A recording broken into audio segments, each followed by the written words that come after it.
Pelaksana tugas Menkom Info Mahfud MD mengungkapkan kejanggalan dari proyek pembangunan menara BTS yang diduga dikorupsi dan melibatkan Menkom Info nonaktif Johnny G. Plate.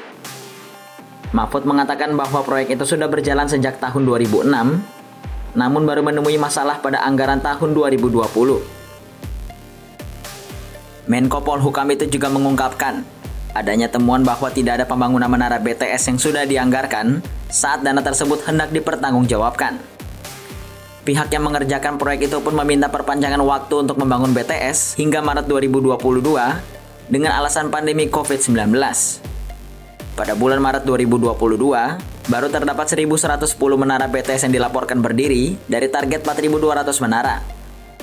Bahkan menara yang benar-benar berdiri hanya berjumlah 958 unit setelah diperiksa. Itu berlangsung sejak tahun 2006 sampai tahun 2019 berjalan bagus. Baru muncul masalah sejak tahun anggaran 2020. Ya. Yaitu ketika proyek senilai 2,28 sekian triliun itu dicairkan dulu sebesar 10, sekian triliun pada tahun 2020-2021. Padahal uangnya ini sudah keluar tahun 2020-2021. Minta perpanjangan sampai Maret. Seharusnya itu tidak boleh secara hukum, tapi diberi perpanjangan.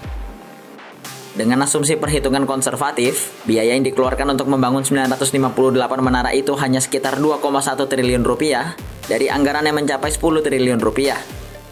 Kejaksaan Agung pun menyelidiki dugaan korupsi hingga menetapkan Johnny G. Plate sebagai salah satu tersangka dalam kasus ini. Namun Mahfud enggan menjawab saat ditanya soal peran Plate dalam pusaran korupsi ini dan meminta masyarakat untuk menunggu proses hukum yang akan datang. Sehingga masih ada